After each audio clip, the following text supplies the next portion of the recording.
Hello and welcome back guys. आ गया हूँ मैं आपके लिए एक नई वीडियो लेके। इस वीडियो में मैं आपको बताने जा रहा हूँ कि क्लास 9th का चैप्टर नंबर 10 गुरुत्वाकर्षण। तो चलिए फ्रेंड्स स्टार्ट करते हैं। तो सबसे पहला है गुरुत्वाकर्षण। तो गुरुत्वाकर्षण होता क्या है? गुरुत्वाकर्षण वह बल है जो किसी भी वस्तु को धरती के केंद्र की तरफ खींचता है या आकर्षित करता है। वह पृथ्वी का गुरुत्वाकर्षण बल कहलाता है। तो अब सेकंड देखते हैं, न्यूटन का गुरुत्वाकर्षण का नियम। तो जो सर आइजैक न्यूटन थे, उन्होंने गुरुत्वाकर्षण के लिए क्या क्या नियम दिए वो हम आगे पढ़ेंगे। अभी हम सबसे ज़्यादा जानने पहचानने वाले नियम के बारे में पढ़ लेते हैं। न्यूटन के गुरुत्वाकर्षण के नियम के अनुसार दो पिंडों के बीच गुरुत्वाकर्षण बल उनके द्रव्यमान के गुणनफल का अनुक्रमानुपाती तथा बीच की दूरी के वर्ग का व्युत्क्रमानुपाती होता है। तो गुरुत्वाकर्षण बल F=m1m2 अपॉन में d। तो दोस्तों अब हम पहला प्रश्न देखते हैं, गुरुत्वाकर्षण बल में g क्या निरूपित करता है। तो ये जो गुरुत्वाकर्षण बल का ये जो नियम है, इसमें ये जो g है ये क्या निरूपित कर रहा है। तो देखते हैं, गुरुत्वाकर्षण बल में g सार्वत्रिक गुरुत्वाकर्षण स्थिरांक है। इसका मान 6.67 × 10⁻11 होती है। अब देखते हैं, गुरुत्वाकर्षण के सार्वत्रिक नियम का महत्व बताएं। तो गुरुत्वाकर्षण का जो ये सार्वत्रिक नियम है, इसका क्या महत्व है, इसका क्या ये क्यों जरूरी है। तो सबसे पहले हमें पृथ्वी से बांधे रखने वाला बल है ये। पृथ्वी के चारों ओर चंद्रमा की गति, सूर्य के चारों ओर ग्रहों की गति, चंद्रमा और सूर्य का ज्वार भाटा। तो अब हम आगे बढ़ते हैं। अब हम देखते हैं मुक्त पतन।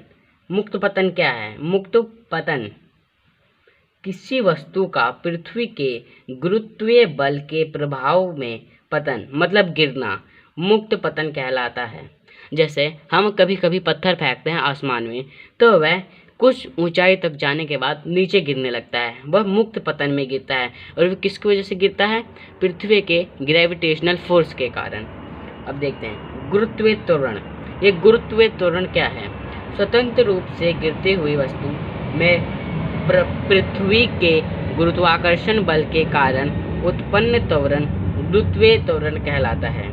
इसे g द्वारा प्रदर्शित किया जाता है तथा इसकी दिशा सदैव पृथ्वी के केंद्र की तरफ होती है। अगर इसकी दिशा केंद्र की तरफ नहीं होती तो हम लोग सोचिए दोस्तों, अगर इसकी दिशा पृथ्वी के केंद्र की तरफ नहीं होती तो हम लोग पृथ्वी से कैसे एकदम बंधे रहते, उड़ते क्यों नहीं हम लोग कहीं किसी और की तरफ आकर्षित क्यों नहीं होते, हम आसमान की तरफ आकर्षित होते, हम आसमान में चलते, ऐसा हो सकता था। अब नेक्स्ट देखते हैं, गुरुत्वीय त्वरण g और गुरुत्वीय स्थिरांक में अंतर स्पष्ट कीजिए। तो अब हम स्मॉल g और वो कैपिटल G, उसमें हम अंतर देखते हैं क्या है।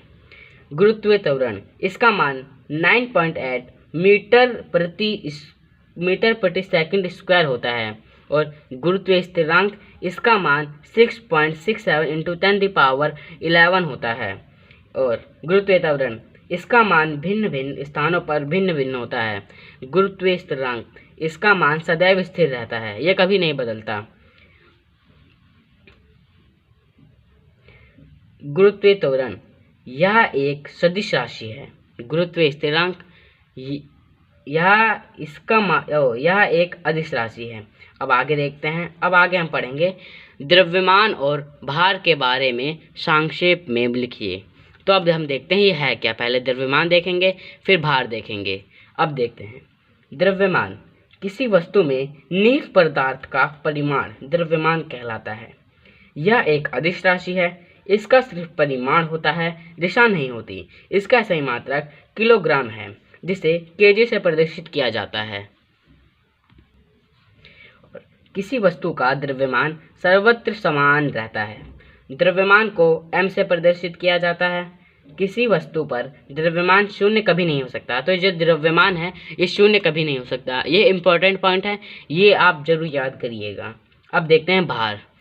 किसी वस्तु का भार वह बल है जिससे पृथ्वी उसे अपनी ओर आकर्षित करती है। मतलब भार वह बल है जिससे पृथ्वी पृथ्वी अपनी ओर आकर्षित करती है। अगर पदार्थ में भार नहीं होता तो हम लोग आकर्षित नहीं होते। अब देखते हैं भार का फॉर्मूला क्या होता है। अगर कहीं आपसे भार पूछेगा और द्रव्यमान दे देगा और गुरुत्वीय त्वरण दे देगा तो आपको सिंपली उन दोनों को मल्टीप्लाई करके भार बता देना है। ये सिंपल सा है। अब प्रणोद देखते हैं। किसी वस्तु की सतह पे लंबवत लगने वाला बल प्रणोद कहलाता है। मतलब हमेशा लगता रहे वह बल लंबवत, उसे प्रणोद बल कहते हैं, प्रणोद कहते हैं। दाब प्रति एकांक क्षेत्रफल पर लगने वाला प्रणोद बल प्रणोद दाब कहलाता है। मतलब जो प्रति एकांक हर समय क्षेत्रफल पर लगने वाला प्रणोद बल दाब कहलाता है। और दाब का फॉर्मूला होता है प्रणोद बटे में क्षेत्रफल। और दाब का एसआई मात्रक पास्कल होता है।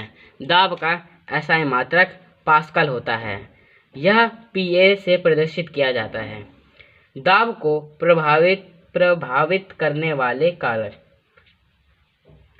फर्स्ट है लगाया गया बल और सतह का क्षेत्रफल। मतलब हम कितने फोर्स से लिख रहे हैं, लगाया गया बल और क्षेत्रफल, जैसे इस कॉपी का क्षेत्रफल कितना है ये।